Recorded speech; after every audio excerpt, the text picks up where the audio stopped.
যেন এক কাতারে মিলিত হয়েছে মেধাবীরা, জানান দিচ্ছে নিজেদের দক্ষতা।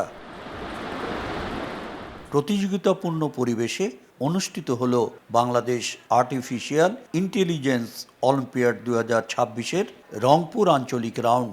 প্রতিযোগিতায় মোট 2টি ক্যাটাগরিতে 269 জন শিক্ষার্থী অংশগ্রহণের জন্য নিবন্ধন করে। প্রতিযোগিতার বিষয় ছিল এআই চ্যালেঞ্জ এবং AI quiz.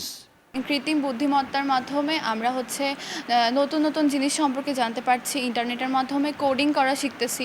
Bangladesh artificial intelligence অলিম্পিয়াডে অংশগ্রহণ করে অনেক খুশি, কারণ আমাদের এখান থেকে অনেক অভিজ্ঞতার সৃষ্টি হবে। যে একটা যন্ত্র মানুষের ভাষায় সবগুলো ভাষায় কথা বলতে পারে, তা আবার ও বুঝে শুধু 0 এবং 1 এই দুইটি, অর্থাৎ বাইনারি সংখ্যা। এটা আমার খুবই অবাক করে। ধীরে ধীরে আমি এটাকে আমার অনেক ভালো লাগে। Well, I always wanted to study AI and know a lot about it, but I didn't get enough resources or didn't have enough idea to start.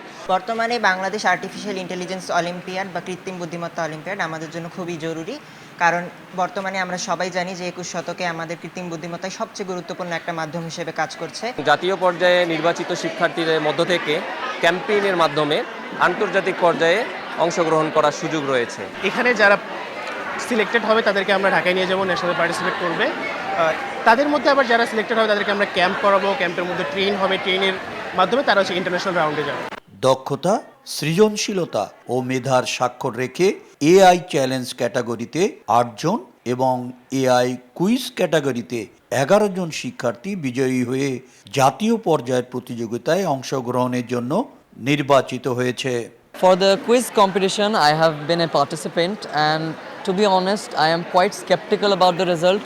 But as a student of CPSCS with the motto of sky is the limit, I must dream big. AI আসলে আমাদের বাস্তব জীবনে প্রত্যেক ক্ষেত্রেই প্রয়োজন, কেননা আমরা ইউটিউবের মধ্যে ভিডিও স্ক্রল করা থেকে শুরু করে পড়ালেখার ক্ষেত্রে, এমনকি পরীক্ষার প্রশ্ন সেটের ক্ষেত্রেও আমরা এআই ইউজ করে থাকি। দিনের পর দিন এআই এর ব্যবহার বেড়েই যাচ্ছে, সেটার কারণে আমরা অনেক জায়গায় শুনতেছি যে এআই নাকি মানুষকে রিপ্লেস করে দিচ্ছে। বাট কোডিংয়ের ক্ষেত্রে আমরা কিছু জিনিস আছে যেটা কিন্তু কোডিং করে আমরা নিজে থেকে নিজের কাজই করতে পারবো।